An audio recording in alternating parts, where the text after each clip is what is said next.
The center of a face. You know, maybe from time to time you needed the geometrical center of a face. And a lot of times people will try to use the measure tool in order to get this done. But the point tool can actually be quite handy in finding the center of a face. Not only that, but that point will then regenerate and rebuild itself if the face actually changes. So coming back over here to SOLIDWORKS, again, I'll go ahead and start a new part. And we'll just start a sketch here and grab myself a spline and draw myself some crazy shape.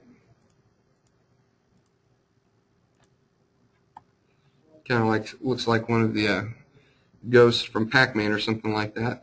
But I'll go ahead and make a planar surface out of this just to show you how to use this, utilize the point tool this way. Okay. So then you go to your features toolbar, reference geometry, and then point. Okay. And there's a few different options over here within the property manager of the point tool.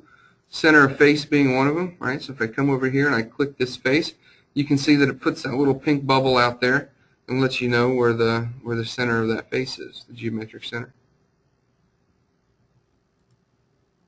Okay. Point disappears here. Let me turn on my points. So if I go to view and then points, that's where we'll find that. And then the point pops back up. Like I say, the nice thing about this point now is if I come back in here and I change the sketch,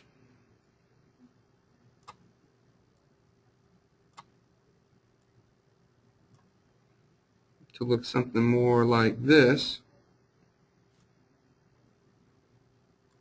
accept my changes, you can see now that the point has moved, okay, based on the geometric center.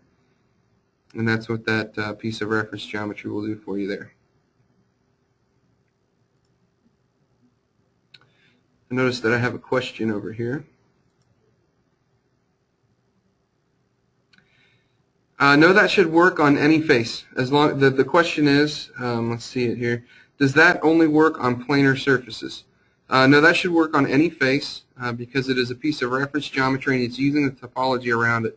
So it does not have to be just a surface. It can actually work on any face that belongs to a solid as well. Thank you.